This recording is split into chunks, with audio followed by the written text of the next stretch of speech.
अस्सलाम वालेकुम, मैं डॉक्टर अली। आज मैं एक ऐसे वायरस के बारे में बात करने जा रहा हूँ जिसके बहुत सारे केसेस पाकिस्तान में अपीयर होने लगे हैं।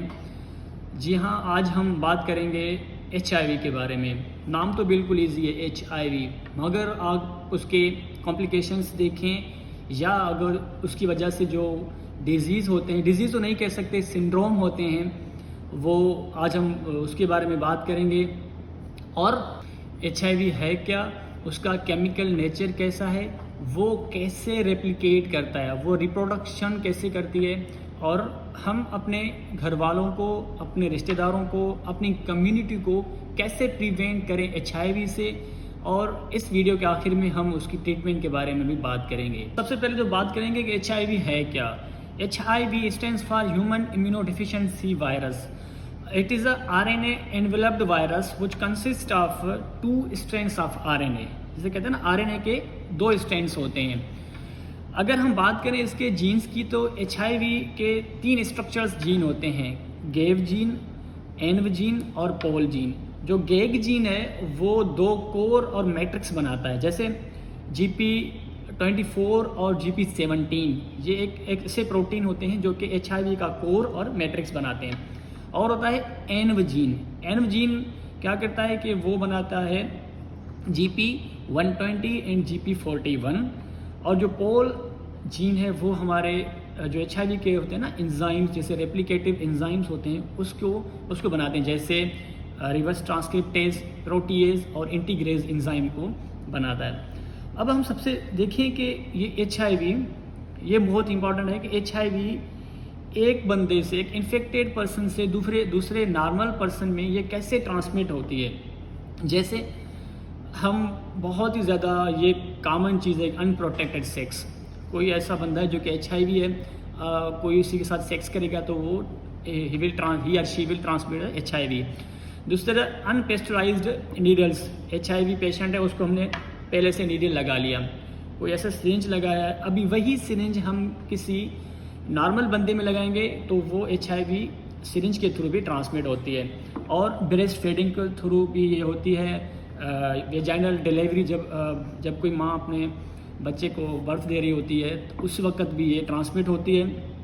एक और ट्रांसमिशन का वे भी है कि जब हम नाई के पास जाते हैं अपनी हेयर कटिंग के लिए, शेविंग के लिए, तो वो सेम सीजर्स जो हम यूज़ करते हैं हेयर कटिंग के लिए या सेम रेज़र की यूज़ की वजह से भी ये स्प्रेड हो सकती है। और एक ब्लड ट्रांसफ्यूजन के थ्रू भी ये एक बंदे से दूसरे बंदे तक ट्रांसफ़र हो सकती है। अब हम देखते हैं कि ये जो HIV वायरस है वो हमारे जो होस्ट है उस पर कैसे इन्फेक्ट करती है और वो अपना काम किस तरह करती है। सबसे पहली बात जो कि ये जो HIV है वो हमारे इम्यून सिस्टम के सेल्स होते हैं, CD4 सेल्स। CD4 सेल्स के थ्रू, फॉर एग्जाम्पल हम जाएंगे, ये CD4 सेल्स है, उसके यहाँ 2 रिसेप्टर्स होते हैं, जैसे CCR5 और CXCR4। वो यहाँ पर रिसेप्टर्स हैं। और HIV के होते हैं कौन से 2 प्रोटीन्स, मैंने आपको बताए थे, GP120 एंड GP41। उसके थ्रू यहाँ पे आके होस्ट सेल मेम्ब्रेन के ऊपर आके अटैच होंगे। अभी जैसे ही यहाँ होस्ट सेल मेम्ब्रेन के ऊपर अटैच होंगे तो होस्ट सेल के अंदर एंडोसाइटोसिस होगी। सेल मेम्ब्रेन से लेकर वो क्या आएंगे, साइटोप्लाज्म में आ जाएंगे। अभी यह है कि ये RNA वायरस है। जो भी RNA वायरस होते हैं वो सारे के सारे RNA वायरसेस अपनी रेप्लिकेशन करते हैं साइटोप्लाज्म में। तो ये रेप्लिकेशन कैसे करेगा कि एक एंजाइम रिवर्स ट्रांसक्रिप्टेज के थ्रू ये अपना जो RNA है, सिंगल स्ट्रैंडेड RNA, उसको कन्वर्ट करेगा डबल स्ट्रैंडेड DNA में। अभी यहाँ पे रेप्लिकेशन समझो कि रिवर्स ट्रांसक्रिप्शन हो गई। अभी ये साइटोप्लाज्म से होस्ट सेल न्यूक्लियस में एंटर होगी वाया एन एंजाइम इंटीग्रेज। अभी ये क्या करेगा, यहाँ साइटोप्लाज्म से न्यूक्लियस में जाएगी। साइटोप्लाज्म से न्यूक्लियस में कैसे जाएगी, इंटीग्रेज एंजाइम के थ्रू ये जाएगी कहाँ पे, न्यूक्लियस में। अब न्यूक्लियस में जैसे जाएगी ना तो खुद को रेप्लिकेट करेगी, बहुत सारे इन्फेक्टिव RNAs बनाएगी।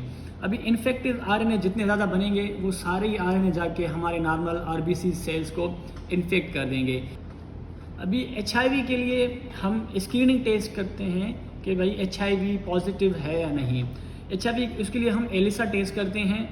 और HIV को कंफर्म करने के लिए हम यूज़ करते हैं वेस्टर्न ब्लॉट टेस्ट। आपको पता है कि HIV इज़ वायरस, ये एक डिजीज़ नहीं है, वो के काज करवाता है एड्स। एड्स है क्या? ये एक्वायर्ड इम्यूनोडेफिशिएंसी सिंड्रोम है which is cause by the HIV। अभी ऐसे है ना कि HIV ऐसे नहीं कि जिसको HIV हो उसको एड्स हो, ऐसे पॉसिबल नहीं हो सकता, क्योंकि जो HIV है उसका जो लेटेंट पीरियड है, जो इनएक्टिव पीरियड है, वो तकरीबन 7 से 10 साल तक वो हमारी बॉडी में एज अ लेटेंट ही रह सकती है। How to prevent from the HIV? अभी HIV से खुद को, अपने कम्युनिटी को, अपने रिश्तेदारों को, अपने घर वालों को कैसे प्रिवेंट करें? सो इसलिए ये है कि यूज़ स्टेरिलाइज्ड इंजेक्शंस, और जब भी अपने नाई के पास जाएं या कहीं और हेयर कटिंग करवाने जाएं तो यूज़ बिल्कुल क्लीन सीजर्स वगैरह या रेजर्स क्लीन यूज़ करनी चाहिए, ठीक है। ड्यूरिंग सेक्स कॉन्डम यूज़ करें ताकि HIV की प्रिवेंशन हो सके। इसलिए कहते हैं ना कि prevention is better than treatment. अभी आते हैं HIV की ट्रीटमेंट पे। HIV को हम कभी भी ख़त्म नहीं कर सकते, HIV क्यूरेबल नहीं है। हाँ, ये है कि हम HIV को एक सप्रेस कर सकते हैं कुछ टाइम के लिए। उसके बाद अभी हम इसके लिए यूज़ करते हैं highly active anti retroviral therapy. ये क्या है कि हम 2, 3 या 4 दवाइयों को मिला के हम यूज़ करते हैं, जैसे कि हम इंटीग्रेज इनहिबिटर्स यूज़ करें या कोई भी न्यूक्लियोसाइड रिवर्स ट्रांसक्रिप्टेज इनहिबिटर्स के ड्रग्स हम यूज़ करके HIV को कुछ टाइम के लिए सप्रेस कर सकते हैं। और हम NTRIs यूज़ कर सकते हैं, जैसे ज़ाइडोविडिन हो गए, डाइडेनोसाइंस हो गए, जो कि रिवर्स ट्रांसक्रिप्टेज एंजाइम को इनहिबिट करती हैं। और मैंने कहा था ना कि HIV सबसे पहले आके क्या करते हैं, खुद को फ्यूज़ करती है होस्ट के सेल मेम्ब्रेन के ऊपर। अभी हम चाहते हैं कि HIV होस्ट सेल मेम्ब्रेन के ऊपर फ्यूज़ ही ना हो, तो इसलिए हम फ्यून इनहिबिटर्स यूज़ करते हैं, जैसे ईफ्यूनवेरटाइड हो गए, या हम मेरावोइक ड्रग्स यूज़ करते हैं। बेसिकली देखें तो HIV डायरेक्टली किसी भी डिज़ीज़ का काजिटिव एजेंट नहीं है, वो डायरेक्टली कोई भी डिज़ीज़ काज नहीं करवा रही। फिर हम इसे ख़तरनाक क्यों कहते हैं? फिर हम HIV या एड्स को ख़तरनाक क्यों कहते हैं? असल में ये है कि ये HIV क्या करता है कि हमारे इम्यून सिस्टम को सप्रेस करता है। जो हमारे CD4 सेल्स होते हैं वो इम्यूनिटी के सेल्स होते हैं। जैसे ही अब हमारी इम्यून सप्रेस होगा तो हमारी बॉडी के पास कोई इम्यूनिटी है ही नहीं, तो सारी बीमारियां आके हम पे अटैक करने शुरू लग जाएंगी, जैसे नमूनिया हो गई, या आप समझ लें जितनी भी बीमारियां हैं वो हम पे अटैक करेंगी। इसलिए हम कहते हैं कि AIDS is not a disease, it is a syndrome. Syndrome का क्या मतलब होता है कि एक नहीं 4, 5, 6 like collection of a disease with unknown cause. एक 4-5 डिजीज़ हो जिसका कोई काज पता ही ना हो, और यह है कि हम इसको क्योर क्यों नहीं कर सकते? भाई हर बीमारी का इतनी अभी एडवांसमेंट आ चुकी है, हम इसका क्योर क्यों नहीं कर सकते? इसका एक ही रीज़न है कि HIV has a antigenic variety. अभी क्या है कि फॉर एग्जांपल हम HIV के लिए एक ड्रग बना रहे हैं, तो फिर वो क्या करेगा, खुद में म्यूटेशंस लाएगा। अभी म्यूटेशंस की वजह से वो क्या करेगा कि उसकी वेरिएशन, जो जेनेटिक मटेरियल है वो चेंज हो जाएगी, फिर से वही ड्रग उस पर इनफेक्टिव हो जाएगा। सो इसीलिए बेहतर है कि ख़ुद को, अपने कम्युनिटी को और अपने रिश्तेदारों को इस ख़तरनाक बीमारी से बचाएं, और अपने फैमिली वालों का, अपने घर वालों का बहुत ख्याल रखें। Thank you.